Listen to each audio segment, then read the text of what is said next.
무토와 기토의 특성인 토의 작용력을 보겠습니다. 토의 형체는 흙으로 대지 또는 문전옥답 등으로 표현되기도 하지만 흙은 목화금수 사행을 모두 품고 있어 이들이 변화를 보일 수 있는 사실상의 바탕을 이룹니다. 이 말은 환절기는 물론 봄, 여름, 가을, 겨울 목화금수 사계절의 변화와 같은 현상의 변화 역시 토의 작용력 범위 내에 있음을 말하는 것이고, 결국 현상의 모든 변화 자체가 토의 모습이라는 의미를 품고 있습니다. 여기서 작용력의 의미를 짚어보면 천변만화를 보이는 변화 속에서도 음양의 변화 원리에 의해 음양이 균형을 유지함으로써 현상으로 인식될 수 있는 생명성을 형성하는 근원적인 힘, 이것이 작용력이며 음양이 생성, 변화, 소멸을 할 수 있는 조화력의 이치를 말합니다. 균형을 이룬 하나의 음양이 사행으로 변화를 보이는 이치를 보겠습니다. 역학은 태극은 양의를 낳고 양의는 사상을 낳고 라고 말합니다. 여기서 양의는 음양을 말하는 것으로 태극은 음양을 낳고 음양은 사상을 낳고 라는 말과 같은 말이죠. 음양은 그 존재 원리로서 음양의 3원리인 평등성, 상대성, 완결성 등의 작용력이 있음을 살펴본 바 있습니다.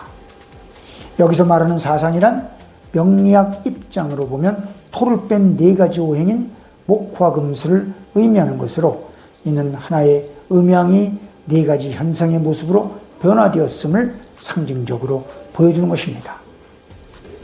순수한 양의 기운인 화와 양 중에 음이 함유된 목이 양의 기운에 해당이 되는 것이고, 순수한 음의 기운인 수와 음 중에 양이 함유된 금이 음의 기운에 해당이 되지만 결국은 균형을 이룬 하나의 음양이라는 것이죠.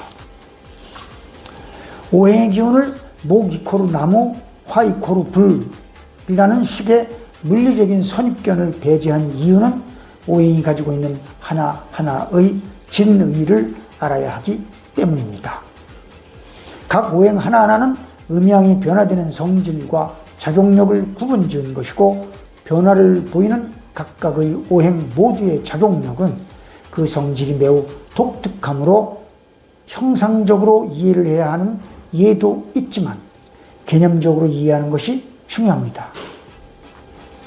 만물은 흙에서 나서 흙으로 돌아갑니다. 태양과 지구라는 음양 조화에 따라 흙은 만물의 생명력을 품고 있으며 사행의 생변멸을 품고 있습니다. 즉 사행으로 구성이 되어 있는 흙이 흙만이 가지고 있는 독특한 작용력에 의해 사행의 모습인 인식할 수 있는 현상을 낳는다는 것이죠.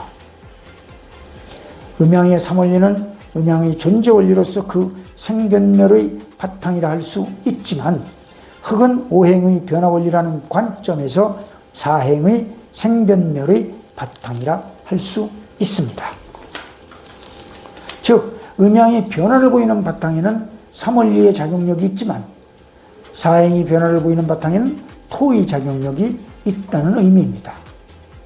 여기서 음양의 3원리의 작용력과 토의 작용력을 굳이 구별하고자 하는 것은 음양과 오행의 관계를 좀 더 뚜렷이 살펴보고자 할 뿐, 음양은 균형을 전제로 존재하고 균형을 이루고 있으면 이미 오행이므로 토의 작용력은 곧 3원리의 작용력입니다.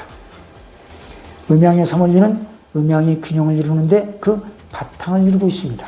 그러나 토는 그 자체가 양토와 음토로 나누어져 있으며, 이는 토 역시 오행의 지위를 가지고 있으면서 3원리의 역할인 작용력을, 즉 양토로서의 작용력과 음토로서의 작용력을 가지고 있음을 의미합니다. 이것이 음양의 3원리와 오행으로서의 토가 가지고 있는 성질을 구별할 수 있는 하나의 논거가 될 수는 있겠습니다.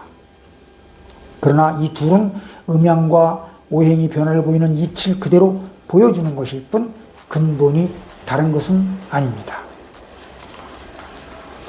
음양을 품고 있는 오행의 변화를 살피는 학문이 명리학이므로 명리학을 얼마나 이해하느냐의 문제는 오행의 변화 원리를 주도하고 있는 양토, 음토의 작용력을 얼마나 이해하느냐가 관건입니다.